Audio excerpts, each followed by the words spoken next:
నమస్తే ACT news కు స్వాగతం. నా పేరు రత్నమాల. ముందుగా హెడ్లైన్స్. ట్రిపుల్ తలాక్ రాజ్యాంగ విరుద్ధం, అలహాబాద్ హైకోర్టు కీలక తీర్పు.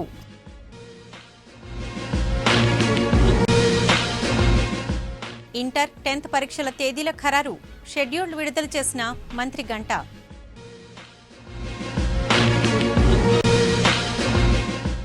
ఎస్సీ ఎస్టీలు పారిశ్రామికవేత్తలుగా ఎదగాలి, మంత్రి రావెల పిలుపు.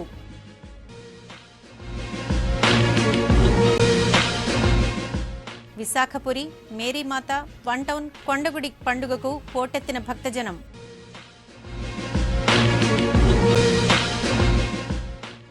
తుఫానుగా మారిన వాయుగుండం, మరో 2 రోజుల్లో కోస్తాకు వర్షాలు.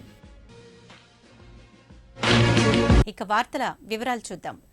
ఇస్లాం మతంలోని ట్రిపుల్ తలాక్ అంశంపై అలహాబాద్ హైకోర్టు గురువారం కీలక తీర్పు వెలువరించింది. 3 సార్లు తలాక్ అన్న పదం ఉచ్చరించి విడాకులు ఇచ్చే విధానం రాజ్యాంగ విరుద్ధమని న్యాయస్థానం స్పష్టం చేసింది. ఈ సంప్రదాయాన్ని ప్రోత్సహించడం అంటే ముస్లిం మహిళల హక్కులను హరించడమే అవుతుందని కోర్టు అభిప్రాయపడింది. రాజ్యాంగం కంటే పర్సనల్గా లా గొప్పది కాదని వ్యాఖ్యానించింది. రాష్ట్రంలో ఇంటర్ 10th పరీక్షల తేదీలు ఖరారయ్యాయి. మార్చి 1వ తేదీ నుంచి 18 వరకు ఇంటర్ పరీక్షలు, మార్చి 17 నుంచి ఏప్రిల్ 1వ తేదీ వరకు 10th పరీక్షలు నిర్వహించనున్నట్లు విద్యాశాఖ మంత్రి గంటా శ్రీనివాసరావు విజయవాడలో ప్రకటించారు. హైస్కూల్, ఇంటర్ సిలబస్ మార్పునకు కమిటీ వేయనున్నట్లు తెలిపారు. ప్రతి పాఠశాలలో వసంతోత్సవం నిర్వహించాలని ఆదేశించారు. విద్యార్థుల కోసం ప్రత్యేక ఆరోగ్య పథకాన్ని ప్రవేశపెట్టనున్నట్లు వెల్లడించారు.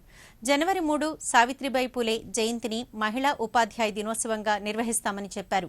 మధురవాడ చంద్రంపాలెం స్కూల్ను ఆదర్శ పాఠశాలగా తీర్చిదిద్దామన్న గంట రెవెన్యూ డివిజన్కు ఓ పాఠశాలను ఎంపిక చేసి ఆదర్శ పాఠశాలలుగా అభివృద్ధి చేస్తామన్నారు. పాఠశాల విద్యలో గ్రేడింగ్ పద్ధతిని ప్రవేశపెడతామని పేర్కొన్నారు. ఎస్సీ ఎస్టీలు పారిశ్రామికవేత్తలుగా ఎదగాలని రాష్ట్ర సాంఘిక గిరిజన సంక్షేమ శాఖ మంత్రి రావెల కిషోర్ బాబు అన్నారు. అఖిల భారత దళిత ఛాంబర్ ఆఫ్ కామర్స్, ఏపీ ట్రైకార్డ్, భారత పరిశ్రమల సమాఖ్య సంయుక్త ఆధ్వర్యాన నగరంలోని ఓ హోటల్లో ఔత్సాహిక పారిశ్రామికవేత్తలకు అవగాహన శిక్షణ సదస్సు నిర్వహించారు. కార్యక్రమానికి మంత్రి రావెల ముఖ్య అతిథిగా హాజరై మాట్లాడారు. దేశంలో, రాష్ట్రంలో నానాటికి నిరుద్యోగ సమస్య జటిలమవుతోందన్నారు. ముఖ్యమంత్రి చంద్రబాబు నాయుడు ఏపీపీఎస్సీ ద్వారా ఉద్యోగాల భర్తీకి శ్రీకారం చుట్టారని పేర్కొన్నారు. దళిత, గిరిజన యువతీ యువకులు ప్రభుత్వ ఉద్యోగాలపై ఆధారపడకుండా పరిశ్రమలు, వ్యాపార సంస్థలు ఏర్పాటు చేసుకోవడం ద్వారా 10 మందికి ఉపాధి కల్పించే స్థాయికి ఎదగాలని పిలుపునిచ్చారు. ఎస్సీ ఎస్టీలను ఆర్థికంగా బలోపేతం చేయడానికి రాష్ట్ర ప్రభుత్వం అనేక పథకాలను రూపొందించి అమలు చేస్తోందన్నారు. వాటిని సద్వినియోగం చేసుకోవాలని సూచించారు. కార్యక్రమంలో అరకు శాసనసభ్యుడు కిటారి సర్వేశ్వరరావు, సాంఘిక గిరిజన సంక్షేమ శాఖల ఉన్నతాధికారులు పాల్గొన్నారు. ఆర్థికంగా నిలబడాలి అంటే, ఆర్థికంగా బలపడాలి అంటే, ఆర్థికంగా అభివృద్ధి చెందాలి అంటే కేవలం ఉద్యోగాల మీద ఆధారపడకూడదు. వ్యాపారాలు చేయాలి, పరిశ్రమలు స్థాపించాలి. ఈ సంస్కృతిని, ఈ నాగరికతను ఎస్సీ ఎస్టీలో పెద్ద ఎత్తున ప్రోత్సహిస్తున్నాము. ఎవరైతే పరిశ్రమలు పెట్టాలని చెప్పేసి ఉత్సాహంతో ఉన్నారో, ఎవరైతే వ్యాపారాలు చేయడానికి ఉత్సాహం చూపిస్తున్నారో వారందరిని కూడా ఇక్కడికి పిలవడం జరిగింది. వారికి ఇక్కడ ఓరియంటేషన్ ప్రోగ్రాం ఈరోజు ఇస్తారు. ఈ ఓరియంటేషన్ ప్రోగ్రాంలో సెలెక్ట్ అయినటువంటి వాళ్ళు, అంటే ఎవరైతే నేను వ్యాపారం చేస్తాను, నేను పరిశ్రమ పెడతాను, కేవలం ఉద్యోగం మీద ఆధారపడను, నేను పరిశ్రమలు స్థాపించి ఉద్యోగాలు ఇచ్చే స్థాయికి ఎదుగుతాను అని ఒక నమ్మకం, విశ్వాసంతో ఎవరైతే మన పిల్లలు ముందుకు వస్తారో వాళ్ళకి 46 రోజుల పాటు విజయవాడ, శ్రీకాకుళంలో 46 రోజుల పాటు ఆంట్రప్రెన్యూర్ డెవలప్మెంట్ ప్రోగ్రామ్, అంటే ఔత్సాహిక పారిశ్రామికవేత్తల ప్రోగ్రామ్ కార్యక్రమం ఏర్పాటు చేస్తాం. అక్కడే అకామిడేషన్ ఉంటుంది, అక్కడే భోజన సదుపాయాలు ఉంటాయి. 46 రోజులు కూడా ఎక్కడికి కదలటానికి వీల్లేదు, ఒకే క్యాంపస్లో ఉంటారు, ఉండి తర్ఫీదు పొందుతారు. అది అయిపోయిన తర్వాత వాళ్ళకి పరిశ్రమలు పెట్టాలి. చిన్న తరహా పరిశ్రమలు కానీ, మధ్య తరహా పరిశ్రమలు కానీ, వ్యాపారాలు కానీ. ఆ పరిశ్రమలు స్థాపించడానికి, వ్యాపారాలు చేసుకోవడానికి Dalit industries of chamber of commerce అన్ని రకాలుగా ప్రోత్సహిస్తుంది. విశాఖపురి పునీత అమలోద్భవి మేరీమాత ఉత్సవాలు నగరంలో ఘనంగా జరిగాయి. కొండగుడిగా పిలువబడే వన్ టౌన్ రోజ్ హిల్స్ పై వెలసిన మేరీమాతను దర్శించుకునేందుకు భక్తులు వేలాదిగా బారులు తీరారు. ఆర్టీసీ ప్రత్యేక బస్సులు నడపడంతో రాష్ట్రం నలుమూలల నుంచే కాక పొరుగు రాష్ట్రాల నుంచి పెద్ద సంఖ్యలో భక్తులు హాజరయ్యారు. కొందరు తలనీలాలు సమర్పించుకోగా పలువురు కులమతాలకు అతీతంగా పవిత్ర మేరీమాత లోకరక్షకుడు యేసుక్రీస్తు ప్రభువును దర్శించుకుని ప్రత్యేక ప్రార్థనలు జరిపారు. ఏటా మాదిరిగానే ఈ ఏడాది కూడా కొండగుడి పండుగకు పెద్ద సంఖ్యలో క్రీస్తు విశ్వాసకులు తరలివచ్చారు. దీంతో గుడి ప్రాంతం భక్తజన సంద్రాన్ని తలపించింది. నగరంలోని వివిధ చర్చిలు, ఆధ్యాత్మిక సంస్థలకు చెందిన వాలంటీర్లు భక్తులకు సేవలందించారు. కొండగుడి పండుగలో భాగంగా అమలోద్భవి మాత స్వరూప తేరును ఆలయం వరకు అత్యంత వైభవంగా నిర్వహించారు. మేరీమాత యేసుప్రభువును స్తుతిస్తూ క్రైస్తవ విశ్వాసకులు ఆలపించిన గీతాలు భక్తులను ఆధ్యాత్మిక పారవస్యంలో ముంచెత్తాయి. కోరిన కోరికలు తీర్చే అమలోద్భవిని దశాబ్ద కాలంగా క్రమం తప్పకుండా దర్శించుకుంటున్నట్లు భక్తులు చెబుతున్నారు. 1887 నుంచి ఏటా డిసెంబర్ 8న మేరీమాత పండుగను ఘనంగా నిర్వహిస్తూ వస్తున్నట్లు ఫాదర్ ఇన్నారెడ్డి తెలిపారు. క్రీస్తు ప్రభు అయినటువంటి మరియ తల్లి ఎటువంటి పాపము లేకుండా ఈ లోకంలో జన్మించినటువంటి రోజు. బహుశా ఈ లోకంలో ఏ మానవుడు కూడా ఆ విధంగా జన్మించలేనటువంటి మా క్రైస్తవ విశ్వాసము. తను పుట్టినప్పటి నుంచి ఎటువంటి కల్మషము లేకుండా ఆ దేవుడు తనను కాపాడుతూ ఉన్నాడు. కాబట్టి క్రీస్తు భగవానుడు తన ద్వారా ఈ లోకానికి మనుష్యావతారుడిగా జన్మించడం అనేది జరిగింది. మరి క్రీస్తు ప్రభు ఎందుకు జన్మించారు? ఈ లోకంలో ఉన్నటువంటి పాపాలన్నిటిని కూడా క్షమించడానికి, మనందరికీ కూడా రక్షణాన్ని ప్రసాదించడానికి తను ఈ లోకానికి జన్మించారు. కాబట్టి ఇదంతా కూడా దేవుని యొక్క ప్రణాళిక. ఆ ప్రణాళికలో పాల్గొనడానికి ఇక్కడ ఈ రోజున వేలాది మంది జనాలు ఉదయం 4 గంటల నుంచి సాయంకాలం 10 గంటల వరకు జరిగేటువంటి ఈ యొక్క కార్యక్రమాల్లో వారి యొక్క భక్తిని, వారి యొక్క విశ్వాసాన్ని వ్యక్తపరుస్తూ ఉంటారు. అనగా ఇక్కడికి వచ్చేటువంటి ప్రజలందరూ కూడా ఒక మతానికి చెందినటువంటి వారు కాదు. చాలామంది హిందువులు ఉన్నారు, ముస్లింలు ఉన్నారు, ప్రొటెస్టెంట్లు ఉన్నారు, కథోలికులు ఉన్నారు. అంటే అమ్మ అందరికీ అమ్మ. ఆగ్నేయ బంగాళాఖాతంలో ఏర్పడిన వాయుగుండం తుఫానుగా మారింది. దీనికి వార్ధాగా నామకరణం చేశారు. ప్రస్తుతం ఇది పోర్ట్ బ్లెయిర్కు 240 కిలోమీటర్ల దూరంలో కేంద్రీకృతమై ఉందని విశాఖ వాతావరణ శాఖ తెలిపింది. ఇది ఆదివారం కల్లా కోస్తాంధ్ర తీరాన్ని తాకే అవకాశం ఉందని, అయితే తీరానికి చేరుకునేలోగా బలహీనపడవచ్చని వాతావరణ శాఖ అధికారులు పేర్కొన్నారు. దీని ప్రభావంతో ఇప్పటికే అండమాన్లో వర్షాలు కురుస్తుండగా మరో 2 రోజుల్లో కోస్తాలో వర్షాలు కురిసే సూచనలు కనిపిస్తున్నాయన్నారు. ముందు జాగ్రత్త చర్యగా రాష్ట్రంలోని అన్ని పోర్టుల్లో 1వ నంబర్ హెచ్చరిక జారీ చేసినట్లు తెలిపారు. బంగాళాఖాతంలో ఏర్పడినటువంటి వాయుగుండం అది ఈరోజు ఉదయం మరింతగా బలపడి తుఫానుగా ఆగ్నేయ బంగాళాఖాతంలో కేంద్రీకృతమైంది. దానిని వార్ధ తుఫానుగా నామకరణం చేయడం జరిగింది. నెక్స్ట్ ఇది ఇప్పుడు ప్రస్తుతం ఇది ఉత్తర దిశగా ప్రయాణం చేస్తూ మరి కొంతసేపు కాలం తర్వాత ఇది వాయు దిశగా ప్రయాణించి ఆంధ్ర తీరాన్ని 12వ తారీఖు నాటికి నెల్లూరు అండ్ కాకినాడ మధ్యన తీరాన్ని తాకేటువంటి అవకాశం కనిపిస్తుంది. దీని ప్రభావం చేత మన ప్రధానమైనటువంటి అన్ని నౌకాయన కేంద్రాల్లో 2వ నెంబర్ ప్రమాద హెచ్చరికని ఎగరవేయటం జరిగింది. అలాగే మత్స్యకారులు అందరికీ కూడా 10వ తారీఖు నుంచి వేటకి వెళ్ళవద్దని, అలాగే 10వ తారీఖు నాటికి ఇప్పుడు ఆల్రెడీ ఉన్న వాళ్ళని వెనక్కి వచ్చేవలసిందిగా వాళ్ళందరికీ సూచనలు ఇవ్వడం జరిగింది. ఇప్పుడు చిన్న బ్రేక్ తీసుకుందాం. యాక్ట్ ఫైబర్ నెట్ ఇప్పుడు అందిస్తున్నారు అద్భుతమైన వేగం, నమ్మశక్యం గాని అనుభవం. కేవలం వేగవంతమైన యాక్ట్ ఫైబర్ నెట్ తో మాత్రమే 10 MBPS 549 రూపాయలకే, 15 MBPS 799 రూపాయలకే, 30 MBPS 999 రూపాయలకే, 50 MBPS 1499 రూపాయలకే. మరిన్ని వివరములకు యాక్ట్ ఫైబర్ నెట్ ఫోన్ 0891 4284 000 కు కాల్ చేయండి. తిరిగి వార్తల వివరాల్లోకి. కోరమండల్ ఇంటర్నేషనల్ లిమిటెడ్ సంస్థ విస్తరణ కోసం ఆ సంస్థ యాజమాన్యం, జిల్లా అధికారులు ప్రజాభిప్రాయ సేకరణ చేపట్టారు. సంస్థ ప్రాంగణంలో నిర్వహించిన ఈ కార్యక్రమంలో పశ్చిమ ఎమ్మెల్యే పి గణబాబు, జిల్లా కలెక్టర్ ప్రవీణ్ కుమార్, కాలుష్య నియంత్రణ మండలి అధికారులు, వివిధ రాజకీయ పార్టీల నాయకులు, మల్కాపురం పారిశ్రామిక ప్రాంత వాసులు, ఉద్యోగులు, కాంట్రాక్టు కార్మికులు పాల్గొన్నారు. సంస్థ వెదజల్లుతున్న కాలుష్యం కారణంగా ఇప్పటికే ప్రజలు పలు రోగాల బారిన పడుతుండగా మళ్లీ సంస్థను విస్తరిస్తే కాలుష్యం మరింతగా పెరిగిపోయే ప్రమాదం ఉందని స్థానికులు ఆందోళన వ్యక్తం చేస్తారు. విస్తరణకు ససేమిరా అంగీకరించేది లేదని అధికారుల ముందు తెగేసి చెప్పారు. వారికి నచ్చజెప్పేందుకు అధికారులు ప్రయత్నించారు. ఈ సందర్భంగా ఎలాంటి ఉద్రిక్తతలు చోటు చేసుకోకుండా ముందస్తుగా భారీ బందోబస్తు ఏర్పాటు చేశారు. పరిశ్రమలకి అనుమతులు ఇవ్వకూడదని 8 సంవత్సరాల క్రితం ఇక్కడ మారిటోరియం విధించారు. అది మేం కాదు, కాలుష్య నియంత్రణ మండలి, కేంద్ర కాలుష్య నియంత్రణ మండలి మారిటోరియం విధించింది. మరి ఎందుకు, ఎవరి వల్ల కాలుష్యం వచ్చింది? ఈ అన్ని కంపెనీలు, ఇక్కడ ఉన్నటువంటిది అన్ని కంపెనీల వలన ఈ వాయు కాలుష్యం కానివ్వండి, జల కాలుష్యం కానివ్వండి, ఇవన్నీ జరిగాయి. మరి ఇటీవల దాని నియంత్రణని ఎత్తివేశారు.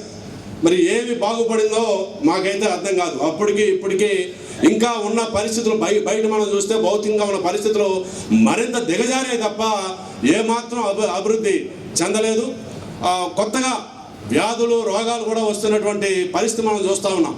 ఈరోజు ఎందుకు ఇక్కడ సూపర్ స్పెషాలిటీ హాస్పిటల్కి, లేకపోతే ఇక్కడ సెంట్ ఆన్స్ హాస్పిటల్లో సూపర్ స్పెషాలిటీ వార్డు పెట్టాల్సి వచ్చిందంటే ఈ పరిశ్రమలు వెదజల్లినటువంటి కాలుష్యం వలన ఆరోగ్యం పాడై కొత్త రకాలైనటువంటి జబ్బులు వచ్చి వాటిని నయం చేసుకోవడానికి కావాల్సిన సదుపాయాలు లేక వాటిని పెట్టుకోవాల్సినటువంటి పరిస్థితి వస్తూ ఉంది. స్థానికంగా ఉన్నటువంటి ప్రజలకు తెలియజేయాలా, ప్రజలను కూర్చోబెట్టి ప్రజల మధ్యలో ప్రజలందరికీ కూడా తెలియజేసి మేము ఎక్స్టెన్షన్ చేస్తున్నాం, మీకేమైనా కావాలనుకుంటే మా నుంచి సిఎస్ఆర్ నిధుల నుంచి మేము ఏదైనా మేము చేస్తామని చెప్పేసి భరోసా ఇవ్వాలి. అలాంటి భరోసాలు లేకుండా ఏమి చేయకుండా మీరు ఎక్స్టెన్షన్ చేసుకొని బినామీ పేర్లతోటి, కబ్జాల కోర్లతోటి ఇక్కడ వ్యవహరిస్తూ ఉంటే ఊరుకునేది లేదు. కోరమండలి పెట్టలేదు, వెంటనే అదుపు చేయాలని చెప్పేసి మేము కోరుతున్నాం. ఈరోజు ఫాస్ఫరిక్ యాసిడ్ P2O5 ఎక్స్పాన్షన్ 700 టన్నుల నుంచి 1000 టన్నులు చేస్తున్నారు. దానివల్ల బై ప్రోడక్ట్ వస్తుంది జిప్సమ్. అది చాలా డేంజరస్. ఆల్రెడీ ఇదివరకు కలెక్టర్ గారు కానీ వీళ్ళకి PCB pollution control board warning ఇవ్వడం జరిగింది. జిప్సమ్ స్టాక్స్ దీని బ్యాక్ సైడ్ ఉంటాయి. వాటి వలన already ground water totally pollute అయిపోయింది. వీళ్ళు పొల్యూషన్ అవ్వలేదు అంటున్నారు. నేను ఛాలెంజ్ చేస్తాను, ఒక బోర్ వాటర్, ఒక గ్లాస్ వాటర్ తెస్తే ఎవరైనా తాగుతారేమో కనుక్కోమనండి. ఎవరో తాగరు, ఎందుకంటే అంత ఫాస్ట్గా పొల్యూట్ అయిపోయింది. ఇంతేకాకుండా ఈ ఫ్యాక్టరీ నుంచి వస్తున్న SO2 sulphur dioxide, 2 dangerous, H2SO4 sulphuric acid, touch అయితే కళ్ళు పోతాయి, ఏళ్ళు చర్మం ఇటు నుంచి అటు వెళ్ళిపోతుంది. వీటి వల్ల చర్మ వ్యాధులు కానీ, లంగ్స్ కానీ, టోటల్ మనుషులు ఎన్ని రకాల ఇబ్బందులు అన్ని రకాలు పడుతున్నారు. ఈ రోజున ఇండస్ట్రియల్ బెల్ట్తో ఏ డాక్టర్నైనా మీరు అడగొచ్చు, 50% డిసీజెస్ హాస్పిటలైజ్ అవుతున్నారంటే ఓన్లీ ఇండస్ట్రియల్ పొల్యూషన్ వల్లనే. సిబ్బంది క్షేమంతోనే ఆర్టీసీ అభివృద్ధి సాధ్యమని ఆ సంస్థ ఎండీ మాలకొండయ్య పేర్కొన్నారు. మేనేజింగ్ డైరెక్టర్గా బాధ్యతలు చేపట్టిన అనంతరం ఆయన తొలిసారిగా గాజువాక డిపోను సందర్శించారు. సిబ్బంది పనితీరు, సంస్థ ప్రగతి గురించి అడిగి తెలుసుకున్నారు.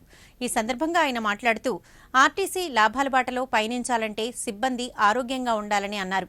సంస్థ కార్మికులకు మెరుగైన వైద్య సేవలు అందించేందుకు కృషి చేస్తారని తెలిపారు. అనంతరం సంస్థ అభ్యున్నతికి అంకిత భావంతో పనిచేసిన డ్రైవర్లు, కండక్టర్లకు నగదు పురస్కారాలు అందజేశారు. కార్యక్రమంలో డిపో మేనేజర్, పలువురు అధికారులు పాల్గొన్నారు. ₹1,00,00,000 మనకి లోన్ ఉండటంతో ఇంట్రెస్ట్ పడుతూ ఉంది. బ్యాంకులకు మనం ₹250,00,000 ఇంట్రెస్ట్ కడుతున్న సంవత్సరం. ఇది మన బుద్ధిమంటలాగా తయారైంది. అప్పుడు కొద్దిగా ఇంట్రెస్ట్ రేట్ కూడా ఎక్కువ ఉంది. మనం అప్పుడు తీసుకున్నప్పుడు 12% అట్లా ఉన్నది. ఇప్పుడు మళ్ళీ మేము కూడా నెగోషియేట్ చేస్తున్నాం. కొంచెం ఇప్పుడు బ్యాంకులు కూడా ఇంట్రెస్ట్ రేట్ తగ్గుతున్నాయి కాబట్టి నెగోషియేట్ చేసి కొంత తగ్గించడానికి ప్రయత్నం చేస్తున్నాం. మా వంతు మేము చేస్తున్నాం. దాన్ని కూడా మనం పరిష్కరించడానికి ప్రయత్నం చేస్తాం. ఇప్పుడు మన కార్మికులు అనేవాళ్ళు హెల్తీగా ఉండాలి. డ్రైవర్స్ కానీ, కండక్టర్స్ కానీ, మెకానిక్స్ కానీ హెల్తీగా ఉండాలి. హెల్తీ హ్యాబిట్స్ కూడా ఉండాలి. అవి ఉన్నప్పుడే మన సంస్థకి బలం అన్నట్టు. సార్క్ దేశాల మధ్య ఆర్థిక, సామాజిక బంధాలు మరింత బలపడాల్సిన అవసరం ఉందని ఆంధ్ర యూనివర్సిటీ ఉపకులపతి ఆచార్య జి నాగేశ్వరరావు అభిప్రాయపడ్డారు.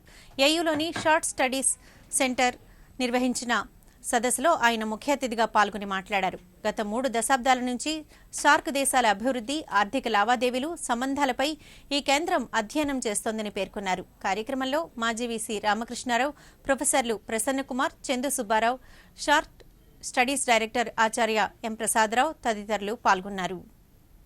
Andhra university founder vice chancellor అయిన sir CR Reddy birthday celebrations చేస్తున్నాము, వీక్ లాంగ్ సెలబ్రేషన్స్. దాన్ని డిసెంబర్ 10న మన గౌరవనీయ హెచ్ఆర్డి మంత్రి శ్రీ గంటా శ్రీనివాసరావు గారు ఇనాగరేట్ చేస్తారు. వైవై స్మూత్ ఆడిటోరియంలో ఆ రోజున 10 గంటలకి ఉంటుంది. దానికి మన ఫార్మర్ వైస్ ఛాన్సలర్ అందరూ వస్తున్నారు.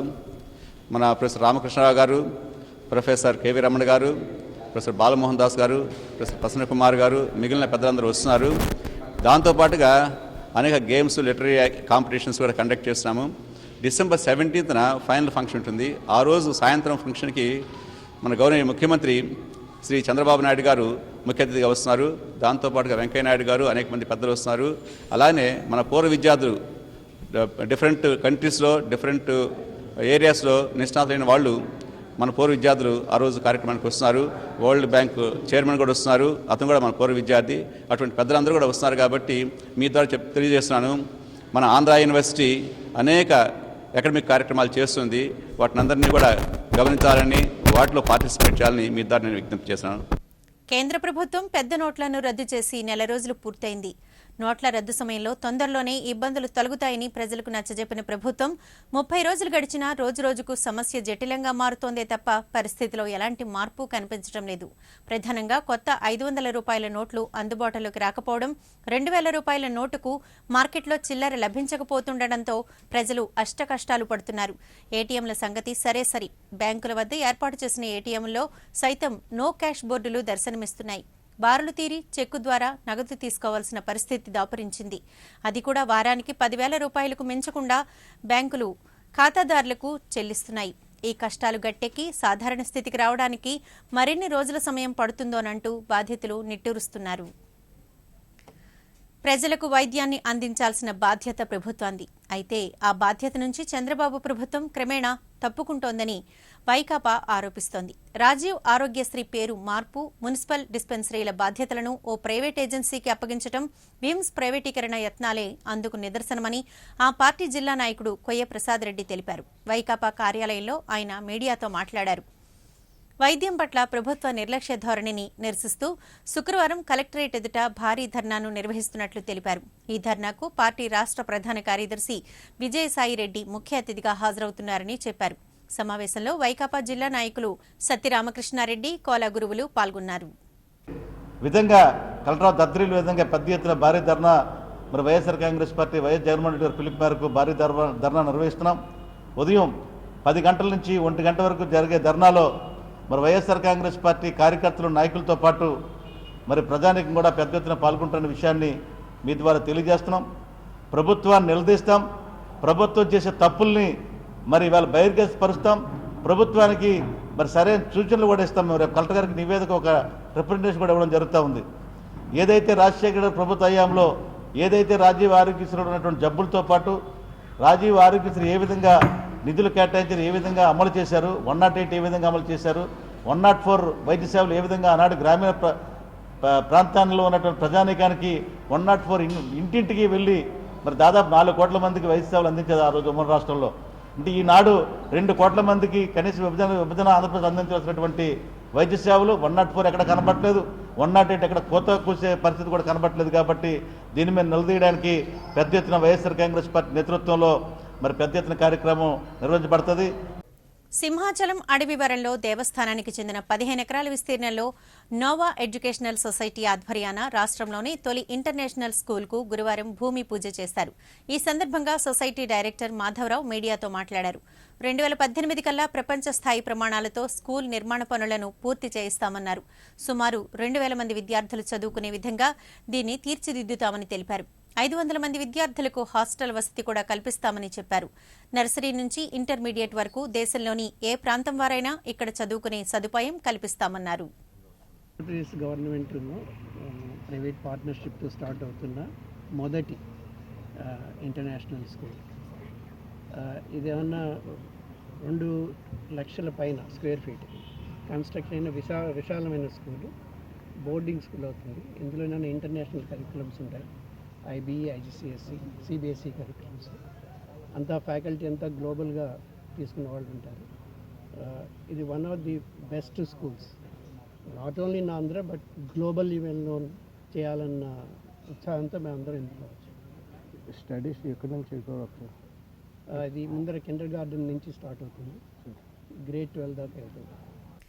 సామాజిక సేవే ధ్యేయంగా టీఎస్ఆర్ సేవాపీఠం అందిస్తున్న సేవలు పేదలకు ఎంతగానో ఉపయోగపడుతున్నాయని కాంగ్రెస్ పార్టీ గాజువాక నియోజకవర్గ సమన్వయకర్త ఐఎన్టీయూసీ నాయకులు మంత్రి రాజశేఖర్ పేర్కొన్నారు. టీఎస్ఆర్ సేవాపీఠం ఆధ్వర్యాన జీవీఎంసీ 52వ వార్డు పరిధి నడుపూర్లో పేదలకు సిమెంటు రేకులను పంపిణీ చేశారు. కార్యక్రమానికి ముఖ్య అతిథిగా హాజరైన రాజశేఖర్ మాట్లాడుతూ పేద, బడుగు, బలహీన వర్గాలకు సుబ్బరామిరెడ్డి ఎనలేని సేవలు అందిస్తున్నారని కొనియాడారు.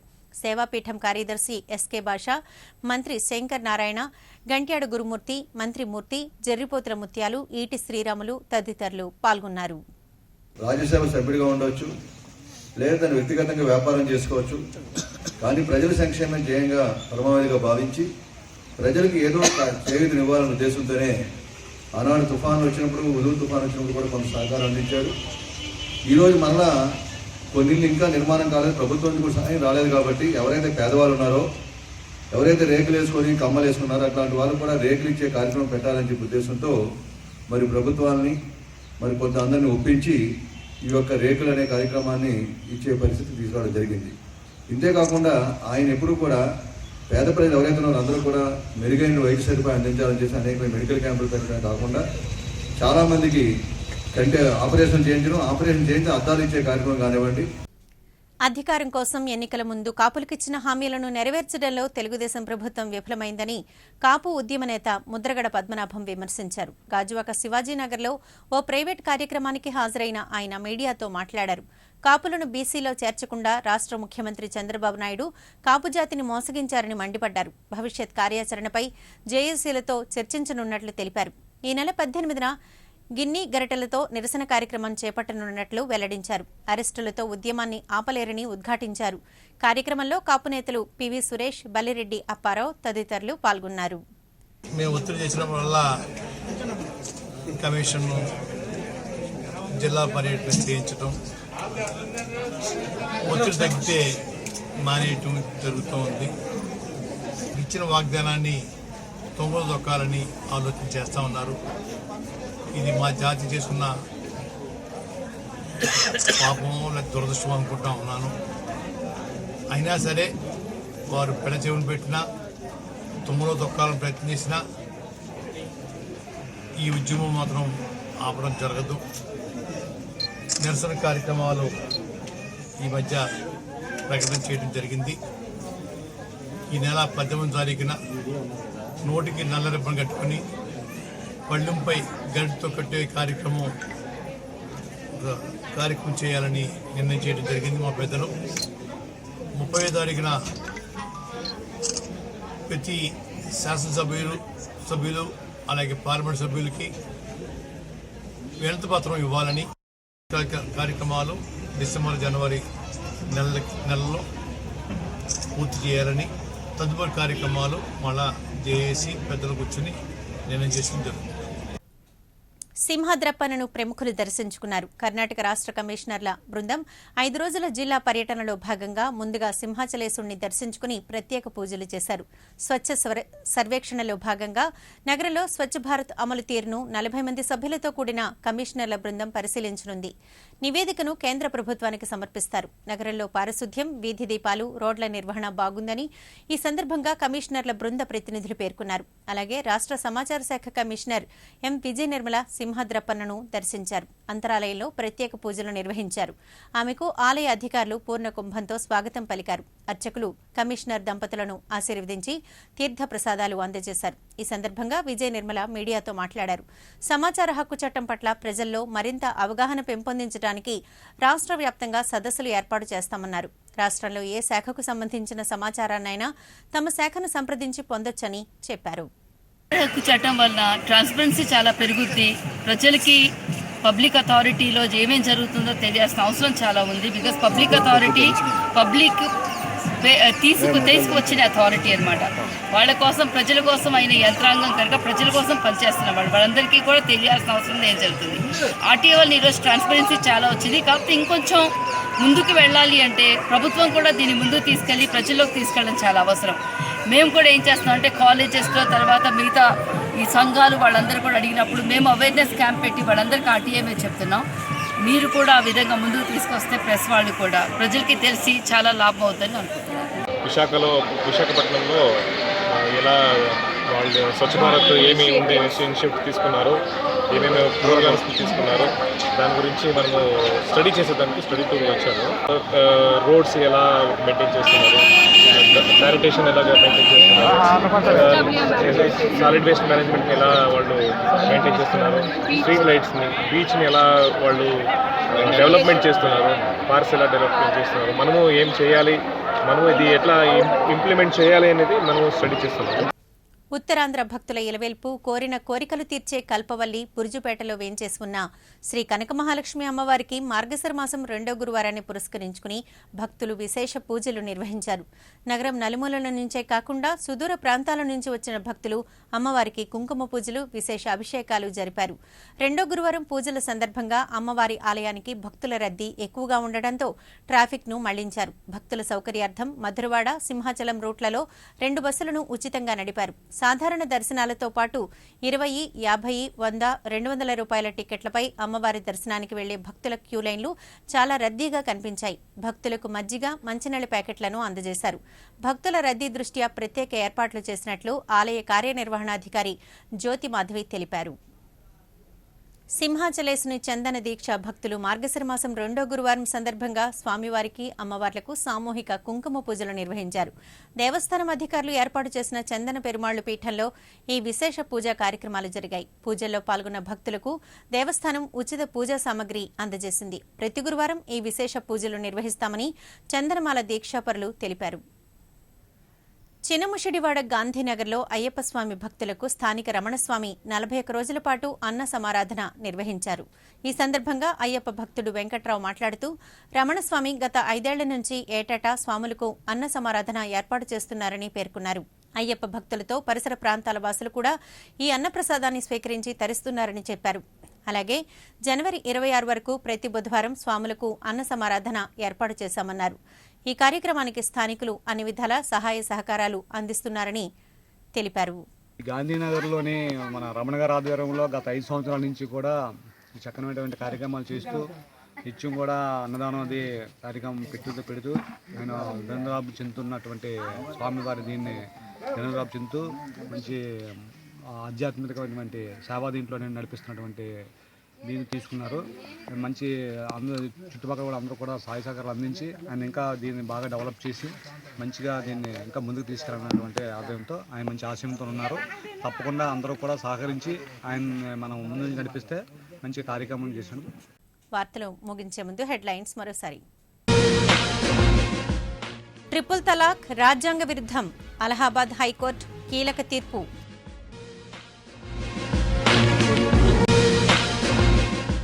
ఇంటర్ 10th పరీక్షల తేదీల ఖరారు, షెడ్యూల్ విడుదల చేసిన మంత్రి గంటా.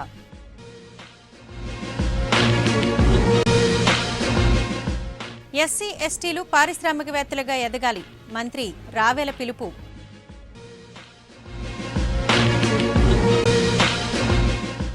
విశాఖపురి మేరీమాత 1 టౌన్ కొండగుడి పండుగకు పోటెత్తిన భక్తజనం.